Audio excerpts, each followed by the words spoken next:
새번역 사도신경으로 신앙 고백하겠습니다. 저는 전능하신 아버지 하나님 천지의 창조주를 믿습니다. 저는 그분의 유일하신 아들 우리 주 예수 그리스도를 믿습니다. 그분은 성령으로 잉태되어 동정녀 마리아에게서 나시고 본디오 빌라도에게 고난을 받아 십자가에 못 박혀 죽으시고 장사된 지 사흘 만에 죽은 자 가운데서 다시 살아나셨으며 하늘에 오르시어 전능하신 아버지 하나님 우편에 앉아 계시다가 거기로부터 살아있는 자와 죽은 자를 심판하러 오십니다. 저는 성령을 믿으며 거룩한 공교회와 성도의 교제와 죄를 용서받는 것과 몸의 부활과 영생을 믿습니다. 아멘. 거룩하신 하나님 아버지 감사합니다. 간밤에도 편히 쉬게 해주시고 새벽에 기도하는 자리에 불러주시니 감사합니다. 이 시간 저희들 마음 중심으로 주님을 경외하게 하여 주시옵소서. 예수님 이름으로 기도드리옵나이다. 아멘. 찬송가 586장입니다.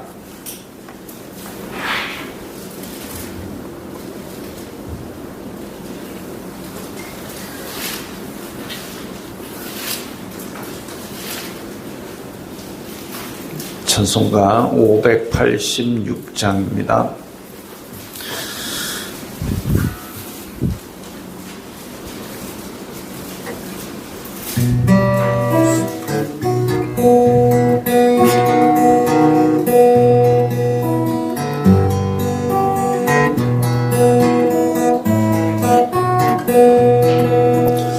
어느 민족 누구에게나 결단할 때 있나니 참과 거짓 싸울 때에 어느 편에 설 건가. 주가 주신 새 목표가 우리 앞에 보이니 빛과 어둠 사이에서 선택하며 살리라. 고상하고 아름답다 진리 편에 서는 진리 위에 허가받고 명예이기로도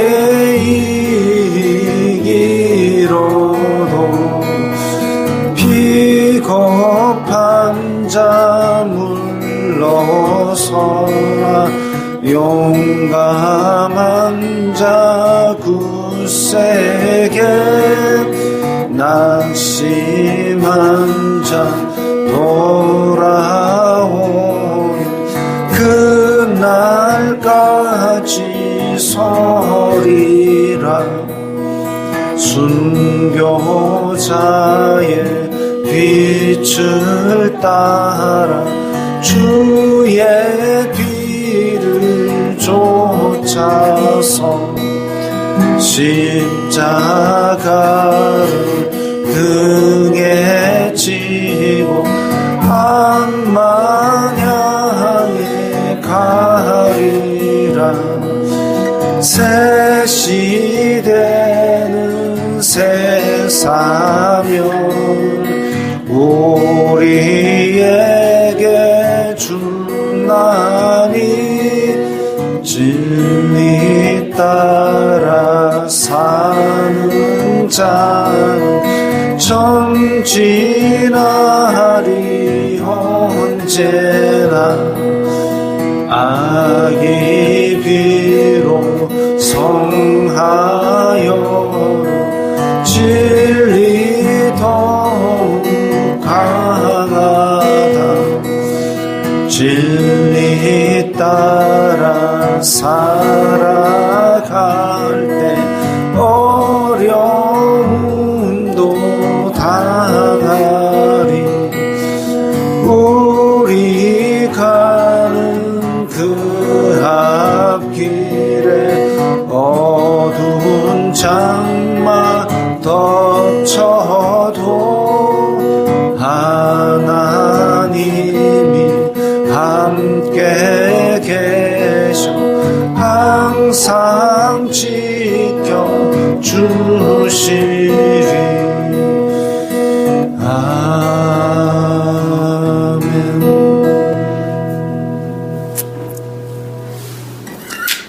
오늘 말씀은 로마서 13장 1절부터 7절까지의 말씀입니다.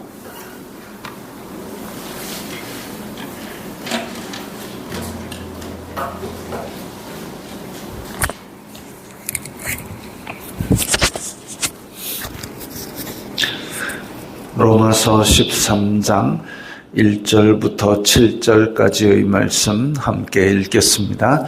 각 사람은 위에 있는 권세들에게 복종하라. 권세는 하나님으로부터 나지 않음이 없나니 모든 권세는 다 하나님께서 정하신 바라.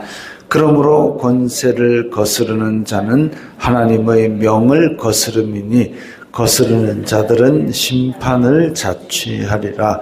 다스리는 자들은 선한 일에 대하여 두려움이 되지 않고 악한 일에 대하여 되나니 내가 권세를 두려워하지 아니하려느냐. 선을 행하라. 그리하면 그에게 칭찬을 받으리라. 그는 하나님의 사역자가 되어 내게 선을 베푸는 자니라. 그러나 내가 악을 행하거든 두려워하라. 그가 공연히 칼을 가지지 아니하였으니 곧 하나님의 사역자가 되어 악을 행하는 자에게 진노하심을 따라 보응하는 자니라. 그러므로 복종하지 아니할 수 없으니 진노 때문에 할 것이 아니라 양심을 따라 할 것이라. 너희가 조세를 바치는 것도 이로 말미암음이라. 그들이 하나님의 일꾼이 되어 바로 이 일에 항상 힘쓰느니라. 모든 자에게 줄 것을 주되 조세를 받을 자에게 조세를 바치고 관세를 받을 자에게 관세를 바치고 두려워할 자를 두려워하며 존경할 자를 존경하라. 아멘. 오늘 말씀은 오늘 말씀을 듣거나 읽고 나면 질문을 항상 합니다. 로마서가 쓰이던 시대에 이 유대인들도 박해하고 또 이 로마에 있는 권력자들이 교회를 박해하던 시대인데 그 권력자들이 권력을 가지고 교회를 박해하는 그것이 과연 하나님께 받은 권세입니까? 라고 질문들을 합니다. 그게 참 저도 답하기가 애매합니다마는 오늘 본문에서는 권세는 하나님으로부터 나지 않음이 없나니 이 말에 우리가 답을 찾는 거죠. 그러면 그때 당시에 교회를 박해하던 그 권세도 하나님께서 주신 권세이구나. 그러면 그 사람들이 교회는 모이지 말아라 라고 얘기하면 그러면 안 모이는 게 권세에게 복종하는 것이고 그게 성경적이냐. 자, 그런데 그 밑에 모든 권세는 다 하나님께서 정하신 바라. 그리고 쭉 밑에 보면은 4절에 하나님의 사역자가 되어 내게 선을 베푸는 자니라 그랬습니다. 즉 권세는 하나님께서 특정한 사람에게 주실 때에 그 사람으로 하여금 하나님께서 선한 일을 하라고 주신 권세입니다. 근데 로마 황제에게 하나님께서 권세를 주실 때에 로마 황제가 하나님의 명을 받아서 선한 일을 하면 그것은 옳은 일인데, 근데 그러지 않은 일도 많이 있죠. 국가적으로 그 권세를 가지고 나쁜 일을 한 권력자들이 역사 속에 많이 등장을 합니다. 그러면 그 권세도 하나님께서 주셨으니까 하나님께서 그런 나쁜 일을 한 것이냐? 그거 아니죠. 그게 아니고 그 사람이 자기의 권세를 가지고 타락해가지고 그 권세로 나쁜 일을 한 겁니다. 똑같습니다. 우리와 똑같습니다. 우리도 하나님께서 선한 일을 위하여 우리는 그가 만드신 바라 우리로 하여금 착한 일을 하라고 지어줬는데, 근데 우리가 평생에 착한 일만 하고 사는 게 아니지 않습니까? 근데 그것처럼 권세자들도 그렇게 자기가 평생에 착한 일로만 권세를 다 쓰지는 않습니다. 게다가 내 하나가 착한 일을 안 하고 살고 내 하나가 악한 일을 가지지만, 내가 물질을 더 가지거나 내가 권력을 더 가졌을 때, 힘을 더 가졌을 때 이 힘을 온전히 선한 일에만 쓰느냐? 그것도 아닌 것처럼 더 많은 권세를 가진 국가의 권력자, 이런 사람들은 그 권세를 선한 일에만 쓰는 게 아니었던 거죠. 그걸 우리는 어디서 보느냐 하면은 이 열왕기 역대기에서 봅니다. 북이스라엘의 19명의 왕, 남유다의 20명의 왕이 있었지만 그 중에서 그 19명, 20명 통틀어서 선한 일이라고 그렇게 평가받은 왕은 남유다의 8명밖에 없습니다. 그리고 그 8명 중에서도 시작부터 끝까지 평생에 하나님만을 경외했던 왕이 또 드뭅니다. 선한 일이라고 평가받았던 왕도 앞에는 바르게 행하지만 뒤쪽에 가면 차마 사람이 못할 짓도 하고 배신도 하고 또 하나님 앞에서 어긋난 일도 하고 뒤집어지고, 그래가지고 시작은 좋았으나 뒤에 가면 엉망진창이 되는 사람들도 많습니다. 그게 뭐냐면 자기가 가진 권세에 취해서 그 권세의 종이 되어버려서 그걸 지키려고 아둥바둥, 아니면 그걸 이용해서 자기의 욕심을 채우느라, 왜냐하면 해보니까 되거든요. 내가 왕으로서 해보니까 되거든요. 그러니까 그걸 가지고 이리저리 자기 욕심을 행하는데 바빴던 왕들이 수두룩빽빽하게 나옵니다. 그것처럼 우리들도 하나님께 선한 일을 하라고 지음을 받았음에도 불구하고 우리도 내가 가진 조그만 것 가지고도 죄를 짓는 것처럼, 지금 로마 황제도 그렇고 저 어디에 있는 김정은이도 그렇고 하나님께서 선한 일을 하라고 권세를 주셨는데 그거 가지고 선한 일은 안 하고 자기 욕심만 채우고, 오히려 또 욕심을 채워서 지가 부자가 되고 이런 정도가 아니라 남의 나라를 침략해가지고 빼앗고 죽이고 이런 짓에 권세를 쓰는 그런 왕들, 그런 권세자들도 많이 있었다라는 거죠. 그것을 그 권세 위에 그 권세를 정하신 하나님께서 보시고 심판을 쌓아 올리는 겁니다. 그래서 권세자들에 대한 심판은 하나님께서 하실 것이고, 우리는 그저 뭘 해야 되느냐? 권세들에게 복종하는 걸 해야 됩니다. 그런데 그 권세자들이 그러면 악한 일을 우리에게 지시할 때도 우리가 그 권세에 복종하라 했으니까 가서 악한 일에 앞장을 서서 열심히 최선을 다해서 성실하게 해야 되느냐? 오늘 우리가 불렀던 586장, 이 586장의 가사를 쓴 사람은 미국의 노예제도, 오늘 찬송가 해설을 보면 노예제도 폐지론자이며 시인인 로웰이 작사했다. 1845년 그는 멕시코와의 전쟁을 주장하는 미국 의회의 결정에 항의하여 오늘날의 위기라는 90행의 시를 썼고 그리고 1896년 그 시 중의 일부를 뽑아서 찬송시로 개작을 해가지고 그게 오늘날 우리가 부르는 586장이 되었다 이렇게 합니다. 미국의 노예제도 그 제도도 위에 있는 권세가 했으니까 노예를 부려먹어야 되는 게 맞을까요? 그리고 미국 의회에서 야 멕시코랑 전쟁하자. 왜 전쟁을 하자 했을까요? 멕시코가 쳐들어왔을까요? 아니잖아요. 근데 전쟁하자 했을 때 그걸 그러면 하나님께서 주신 권세에 순종하자 멕시코를 무찌르러 가자. 그거 아니다 이겁니다. 불의하고 죄를 저지르는 이런 일에 대한 권세의 명령에는 그 권세가 하나님으로부터 받았다라고 볼 수 없는 그 권세를 가지고 악한 일을 하는 것이다 이거죠. 그러면 거기에 따르지 말고 뭘 해야 되느냐? 선지자적인 목소리를 내야 된다라는 게 그게 성경의 가르침이고 많은 신앙의 선배가 했던 일입니다.